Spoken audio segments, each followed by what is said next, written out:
এই গাড়িটা নিয়ে এখন আমরা হোটেল থেকে বের হলাম। বের হয়ে এখন আমরা পিরামিড দেখতে যাব। আর আমরা পিরামিডের খুবই কাছে হোটেল নিয়েছি। আমার পিছনে যে পিরামিড দেখা যাচ্ছে অনেক কাঙ্ক্ষিত দর্শনীয় স্থান, যার কারণে প্রায় ৫,০০০ কিলোমিটার পার হয়ে বাংলাদেশ থেকে মিশরে এসেছি। পিরামিড ও নীল নদের জন্য বিখ্যাত প্রাচীন সভ্যতার লীলাভূমি খ্যাত মিশর ভ্রমণের প্রথম দর্শনে যার সৌন্দর্য ও বিশালতা ও ঐতিহ্য অবলোকন করতে এসেছি সেটা হচ্ছে এই মিশরের নীল নদের পশ্চিম পাশে অবস্থিত গিজা শহরের এই পিরামিড। এই পিরামিড এর বৈশিষ্ট্য, বিশালতা দেখতে আসে মিশরের এই মরুভূমিতে। আমরা দেখতে পাচ্ছি যে অসংখ্য অগণিত দর্শক এই পিরামিডের পাদদেশে এসেছে পিরামিডের সৌন্দর্য, ঐতিহ্য দেখতে এবং এর রহস্যগড়া ইতিহাস জানতে। আজকে আমিও এসেছি এই পিরামিডের মনোমুগ্ধকর দৃশ্য এবং রহস্যময় বৈশিষ্ট্য অবলোকন করার জন্য। আমরা হোটেল থেকে বের হয়ে একটা গাড়ি নিয়ে এখানে এসে নামলাম। এখন হেঁটে হেঁটে মিশরের এই ঐতিহ্যবাহী পিরামিড, মধ্যযুগের সপ্তাশ্চর্যের একটি নিদর্শন, এটা এখন কাছ থেকে দেখব। অনুভূতিটা দারুণ, আজকের ওয়েদারটাও দারুণ, অসাধারণ অসাধারণ ওয়েদার। শুকরিয়া আদায় করছি আল্লাহর কাছে যে আমি সচক্ষে এই নিদর্শন দেখতে পেলাম। ছোট বড় অনেকগুলো পিরামিডের সমন্বয়ে এই পিরামিড কমপ্লেক্স অবস্থিত মিশরের এই গিজায়। তো এখানে সবচেয়ে বড় যে পিরামিড এটাকে খুফরে পিরামিড বলা হয়। অর্থাৎ পৃথিবীর বিভিন্ন প্রান্ত থেকে হাজারো পর্যটক ছুটে আসে এই পিরামিড কমপ্লেক্সে। এখানে ছোট বড় অনেকগুলো পিরামিড নিয়ে এই পিরামিড কমপ্লেক্স, তার মধ্যে সবচেয়ে বড় 3টি পিরামিড হচ্ছে উল্লেখযোগ্য। এই যে আমার হাতের এই, অর্থাৎ আমি এখন যেটা দেখাচ্ছি, এটা হচ্ছে সবচেয়ে বড় পিরামিড, কিং খুফুর সমাধিস্থল। এছাড়াও এই পাশে যে আরেকটা পিরামিড, এটা হচ্ছে দ্বিতীয় সর্বোচ্চ, এবং এর পিছনে আরেকটা পিরামিড আছে, এটা তৃতীয়। মূলত ওই 3টা পিরামিডই হচ্ছে সবচেয়ে বড় এখানে। আর এই 3টা পিরামিডই মাথা উঁচু করে দাঁড়িয়ে আছে সেই ৪৫০০ বছর পূর্ব থেকে। এখানে দ্বিতীয় সর্বোচ্চ যে পিরামিডটা, অর্থাৎ যে মাঝে ঠিক আমার মাথার পিছনে এই পাশে যে পিরামিডটা দেখা যাচ্ছে, এটা হচ্ছে খাফরে পিরামিড। এবং এরপরে মেন কাউর পিরামিড, যেটা তৃতীয় সর্বোচ্চ পিরামিড। তো এখন আমরা পিরামিডের একদম নিচে যাব এবং এরপরে তৃতীয় পিরামিডটা এখান থেকে দেখা যাচ্ছে না, ওই পাশে যাবো, গিয়ে আপনাদেরকে দেখাবো ইনশাল্লাহ। আমি এখন আছি নীল নদের পশ্চিম তীরে অবস্থিত মিশরের গিজা শহর, যেখানে পিরামিডের কমপ্লেক্স খ্যাত যে জায়গাটি, সেই কমপ্লেক্সের সবচেয়ে বড় যে পিরামিডটা কিং খুফুর পিরামিড, সেই পিরামিডের নিচে আছি। হোটেল থেকেও পিরামিড দেখেছি, কিন্তু সেখান থেকে পিরামিডের এই বিশালতা বোঝা যায় না। হোটেলের ছাদ থেকে যখন এই পিরামিডের ভিউ দেখতেছিলাম, তখন ভাবতেছিলাম স্বাভাবিক একটা কিছু হবে, এতে আশ্চর্য হওয়ার কি আছে, বা মধ্যযুগে কেন এটাকে সপ্তাশ্চর্যের একটি অংশ হিসেবে বিবেচনা করা হয়। কিন্তু কাছে এসে দেখলাম এটা আসলেই আশ্চর্যের একটা বিষয়। অর্থাৎ এত হাইট এবং ৪৫০০ বছর আগে এটা কিভাবে মানুষ তৈরি করছে, এটা আসলে আশ্চর্যের একটা বিষয়। কাছ থেকে ভিডিওতে কতটুকু বোঝা যাচ্ছে জানি না, মানে এত বড় বড় পাথরের টুকরো বা পাথরের টুকরো, এই এত বড় বড় টুকরো গুলো একটার পর একটা সাজিয়ে কিভাবে এত উঁচুতে নিয়েছে, এটা আসলেই খুবই আশ্চর্যের একটা বিষয়। আমি মানে আজকে বুঝলাম কেন এটাকে সপ্তাশ্চর্যের একটি বলা হয়। যদি আরেকটু কাছে গিয়ে আপনাদেরকে দেখাই তাহলে হয়তো আরেকটু ভালো বোঝা যাবে যে এখানে অবশ্য একটা সীমানা দেয়া আছে, যে রশি দেওয়া আছে। এই রশির ভিতরে যাওয়া যাবে না।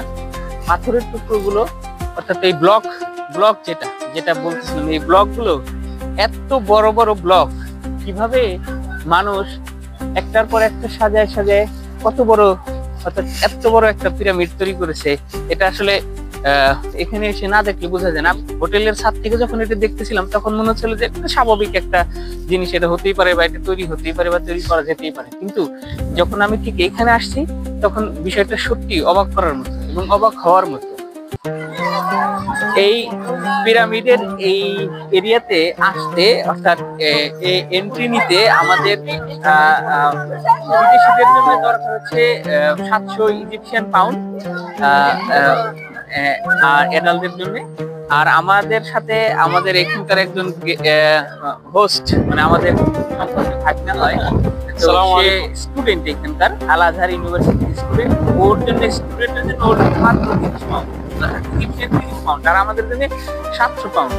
তো যাই হোক, তারপরেও খুব ভালো লাগলো স্যারের সাথে ঘুরে, অনেক মজা পাইলাম, খুবই ভালো মানুষ, অনেক জ্ঞানী মানুষ। আমাদেরকে সে নিজেই রিস্ক করেছে, অর্থাৎ আমাদের ফেসবুকে এবং আমাদের যে বন্ধু তার কাছ থেকে শুনেই সে আমাদেরকে খুঁজে নিয়েছে এবং আমাদেরকে সে সঙ্গ দিচ্ছে।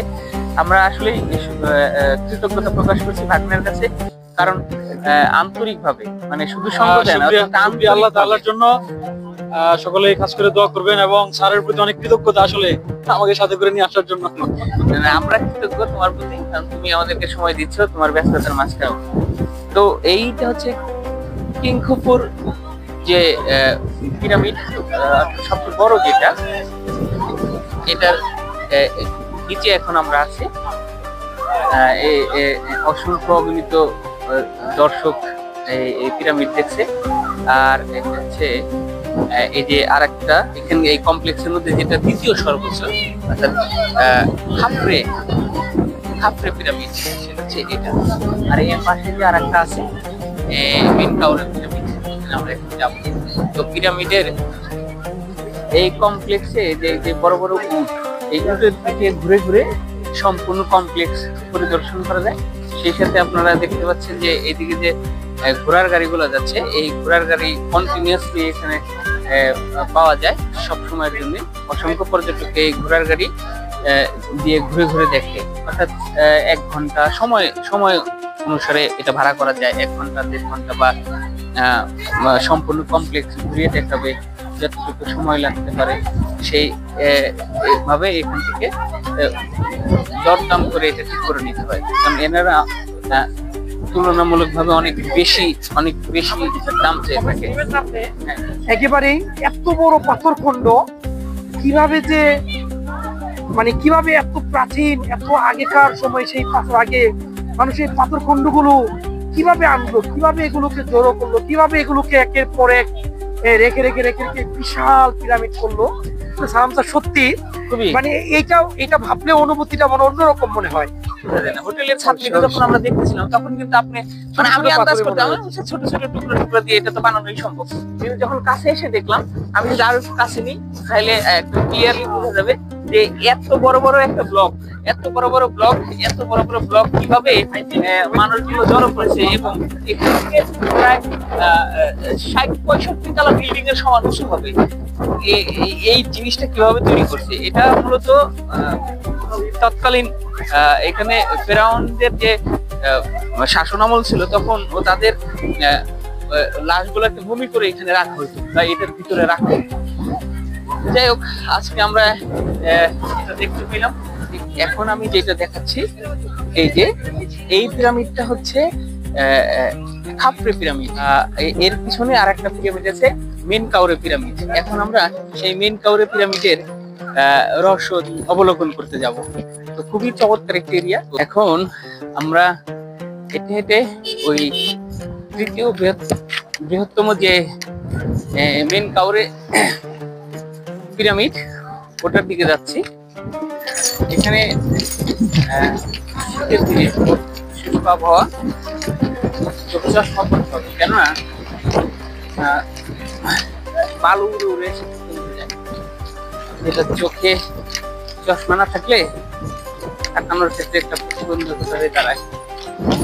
এইভাবেই প্রতিনিয়ত ঘোড়ার গাড়িতে ছুটে ছুটে পর্যটকরা এই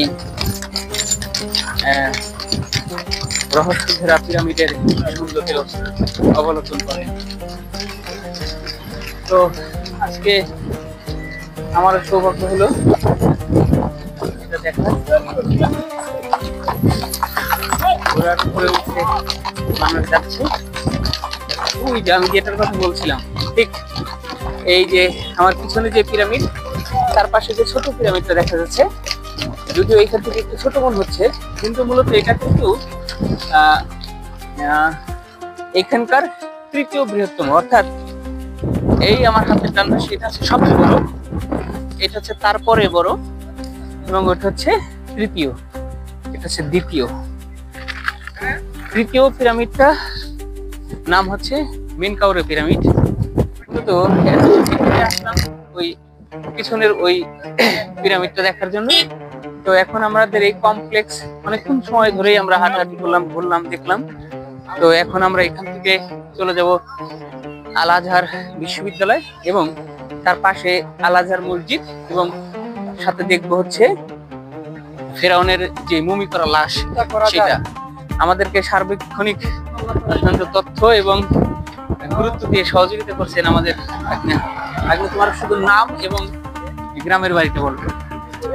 আসসালামু আলাইকুম, আমার নাম ইসরাফিল হুসাইন, দেশের বাড়ি হচ্ছে পাইকোট, নাঙ্গলকোট, কুমিল্লা। আচ্ছা, যাই হোক, আজকে আমাদেরকে ইসরাফিল অনেক অনেক সঙ্গ দিয়েছে।